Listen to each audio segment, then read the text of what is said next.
Hai guys, kalian pernah gak sih pengen sebuah karakter tapi jadi nggak minat atau ilfeel gara-gara lihat action scene di animenya tuh kayak, lah cuma gini doang. Padahal bentuk si karakternya tuh bagus banget. Dan ini jadi salah satu perasaan yang saya rasain ketika dulu mau beli Gunpla ini. Yes, ini high grade Universal Century Camper, harganya 1.800 yen yang rilis di tahun 2008 dari seri Gundam OVA pertama yaitu 0080 War in the Pocket. Siapa di sini yang belum nonton?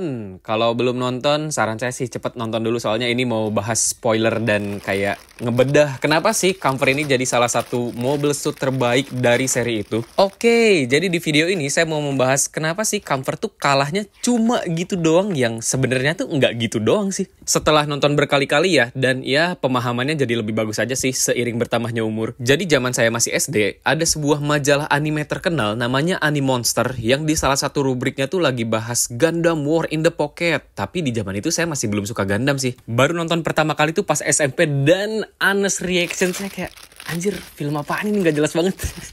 Action Gundamnya juga cuma gitu doang. Ya biasalah ya, bocil kan pengen nonton robot-robot tuh yang berantem kan. Akhirnya saya ngubek-ngubek tuh kan Animonsternya, dan menurut rubrik bahasannya kalau ini tuh adalah cerita tentang tragedi lah dan betapa seremnya perang kalau misalnya ada di sebuah tempat terpencil kayak koloni yang damai gitu. Nah, Zeon tuh punya pasukan khusus namanya Cyclops Team. Mereka tuh dikasih misi buat ngancurin sebuah prototipe mobile suit yang ternyata adalah Gundam. Lebih tepatnya Gundam itu tuh buat nantinya dipakai sama Amuro Ray lah, penggantinya RX-78. Misi pertama Cyclops Team buat ngancurin mobile suit itu tuh gagal lah pokoknya. Yang akhirnya mobile suit ini tuh dipindahin ke sebuah koloni yang damai. Itu tuh jadi masalah banget. Ya serem aja, koloni yang damai tiba-tiba dibikin pangkalan militer yang nggak tahu tuh fungsi pangkalan militernya tuh kan buat apa ya. Akhirnya Cyclops Team ini ditugasin buat pergi ke koloni itu, ngecek apakah bener nggak sih si mobile suit ini tuh dipindahin ke daerah situ. Kalau misalnya iya, ya antara dicuri, kalau nggak dihancurin aja sekalian. Yang saya baru ngeh tuh ternyata Camper udah ada di pangkalan luar angkasa. Jadi Cyclops Team pergi ke koloni itu tuh bawa Camper yang ibaratnya belum beres dirakit lah. Nah, along the way sambil melakukan misi penyamaran, Camper ini tuh dirakit di sebuah gudang, yoi. Pilotnya Camper ini namanya Misha, ya sama tim Cyclops ini ngerakit bareng-bareng lah, plus sama bocil yang baru ketemu di koloni itu namanya Alfred. Terus udah nih, semua bahan untuk menjalankan misinya tuh udah beres, kayak misalnya informasi, terus Campernya udah beres. Ya biasalah ya, sebelum misi itu kan briefing dulu. Terus si kaptennya tuh bilang kayak, ya udah ini Camper dipakai buat pengalihan aja ya. Nah, kerennya tuh di beberapa titik dalam kota ada truk yang diparkir,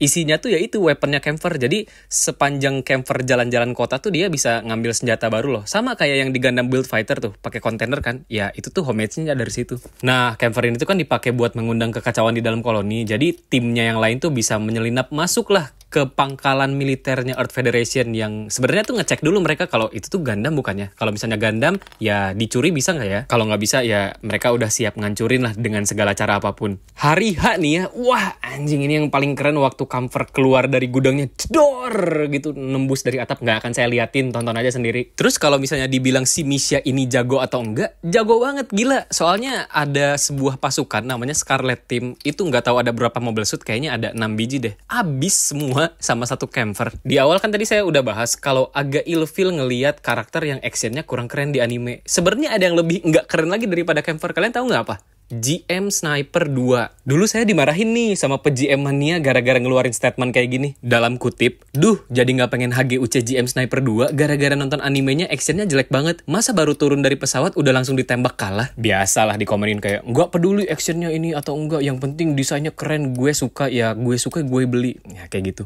Lucunya ya, beberapa tahun kemudian sama lah saya juga mengeluh karena MG GM Sniper 2 tuh nggak punya mechanical detail yang setara kayak MG Gundam versi 2. Dikomenin lagi anjing kayak, wah nggak peduli ada mechanical detail atau enggaknya, waktu udah rilis gue bakal beli. Iya, saya juga tahu kok GM Sniper 2 tuh keren banget. Ada sebuah kutipan menarik yang bilang manusia tuh lebih pengen menjadi benar daripada mencari kebenaran. Contohnya kayak topik sekarang, padahal ada bahasan yang lebih menarik loh. Kayak kenapa sih GM Sniper 2 yang ditembak langsung dari kapal tuh nggak menarik buat dikoleksi? Buat saya loh ya. Ya karena kalau saya jadi nggak bisa ngebayangin aja sih kerennya GM Sniper waktu posing lagi sniping kan, nembak apa nggak tahu, di animenya aja nggak nembak apa-apa, langsung langsung kalah. As always, kalau memperdalam lore sebuah karakter, pasti kelihatan lah kerennya karakter ini tuh di mana. Contohnya kayak GM Sniper 2 ini yang ternyata punya S-unitnya yang dipilotin sama Lido Wolf. Atau GM Sniper punyanya White Dingo. Sama-sama keren, yang satu warna hitam, yang satu warna putih biru. At least kalau mau di display itu nggak lagi terbang terus ketembak gitu loh.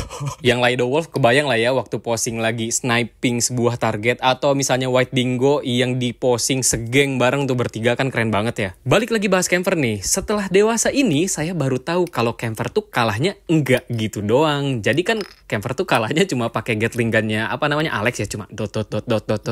Kalah aja udah kan. Kalau dibahas nih ya, Misha dan camper tuh udah jago banget lah, bisa ngedistract semua pasukan Mobile Suit tuh dikerahkan buat ngancurin camper kan, sehingga teman-teman yang lainnya bisa menyelinap masuk ke hanggarnya Gundam. Mobile Suit-nya semua rata sama camper, nggak tahu berapa biji, tonton aja. Mungkin kalau saya kemarin rewatch ada sekitar 9 kali ya yang dihancurin sama camper ini. Terus si Gundam ini menampakkan wujud aslinya kan, keluar tuh dari gudang. Ya si Misha juga ngerti lah, mungkin entah misinya gagal atau kayak gimana, tapi langsung diserang sama si Misha. Tapi bentar. Ini campernya udah mau jadi nih, tinggal pasang kepala. Dan ini adalah bentuk basic dari camper yang belum dipakein weapon apapun. Ini baru dipasangin Stromfaust, terus dipasangin shotgun. Detail basokannya lucu sih, ini nggak dibiarin jadi part kopong, jadi extra effort buat nambahin part kecil lagi. Terus pasang bazukanya, pasang spare shotgun, terus pasang bazukanya satu lagi. Dan ini dia high grade Universal Century camper yang keren banget. Butuh waktu hampir 20 tahun buat camper ini dijadiin high grade Universal Century dengan bentuk yang sangat amat proper dan gimmick yang sangat amat keren. Kalau ngomongin kualitas, Gunpla tahun 2008 tuh awal mula udah mulai pakem lah mana-mana aja yang bagus berdasarkan eksperimental beberapa tahun ke belakang. Contohnya kayak artikulasi bahu udah bisa gerak semua, terus colokan stand base, sama material plastik ABS yang lagi bagus-bagusnya. Camper ini konsepnya high mobility mobile suit yang bisa nge-carry banyak banget weapon kayak shotgun, terus giant bazooka, terus ada chain mine yang ukurannya panjang banget. Bisa dibilang juga camper ini jadi salah satu Mobile Suit pertama Zeon yang pakai beam saber. Camper ini dikasih 3 optional hand. Yang pertama, tangan biasa yang bisa dipakai buat pegang beam saber, dan khususnya dia dikasih colokan buat megang chain mine-nya itu loh, jadi part kuncian biar nggak gampang copot. Kedua, ada trigger hand yang colokan ke tangannya tuh agak miring sedikit, bengkok, jadi nggak ngehalangin waktu shotgunnya dipakein. Ya, kelihatan kan di sini. Yang ketiga, ada open hand yang bikin camper ini jauh lebih ekspresif, utamanya sih buat dipakein ke shotgun atau misalnya pas mau ngelempar chain mine, itu kan keren banget tuh kalau tangannya kebuka. As always, HGUC itu biasanya punya sebuah artikulasi yang didedikasikan buat bikin sebuah posing ikonik. Contohnya kalau di camper ini, kepalanya tuh bisa naik banget kan sampai ke atas kayak gini. Terus badannya juga bisa ikutan naik, dan ini tangannya bisa dimajuin ke depan. Cuma beda sama Dom yang kemarin udah saya bahas, dia tuh nggak bisa naik ke atas, cuma bisa maju ke depan doang buat bikin posing ini nih. Waktu camper lagi hovering keliling kota, terus kayak syung, dan ini yang kerennya adalah waktu si bagian shotgunnya ini nempel kemana ya, ke aspal, menimbulkan gesekan-gesekan.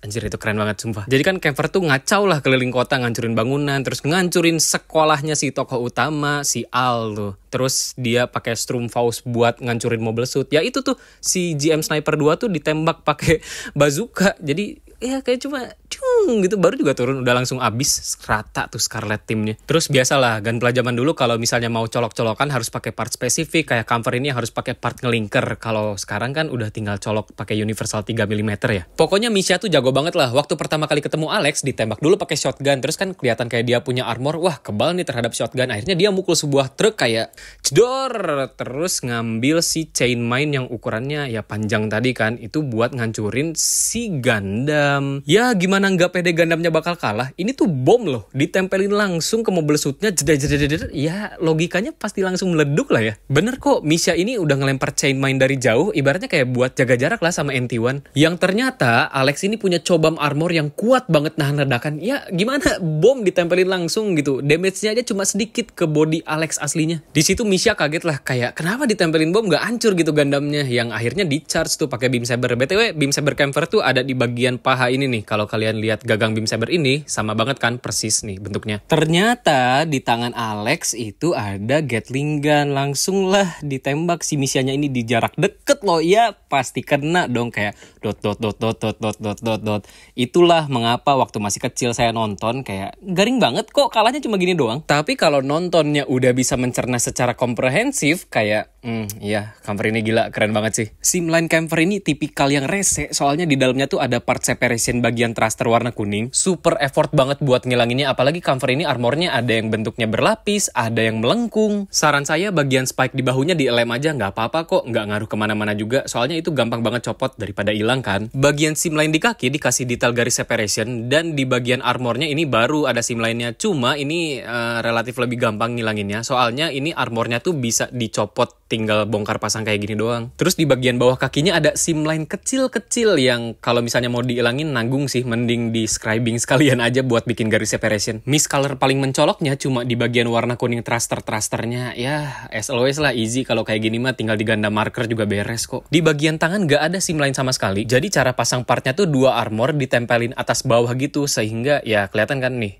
nggak ada simline kan. Yang perlu diperhatiin dari camper ini adalah bagian badannya dan kepala yang letoy. Cuma ya as always lah, kayak gini mah bukan masalah. Kalau sekiranya punya struktur yang menahan beban berat, saya lebih menyarankan sumpelnya pakai plastik kayak gini. Cuma harus ditakar juga, soalnya kan ini pakai polycaps tuh joinnya. Kalau terlalu padat, biasanya polycapsnya tuh bisa retak. Jadi ya diatur-atur aja lah sampai tingkat feels keseretan yang pas buat kalian. Dan ini beberapa posing keren dari camper. Yang pertama lagi bawa shotgun, megang open hand kayak lagi dikokang gitu.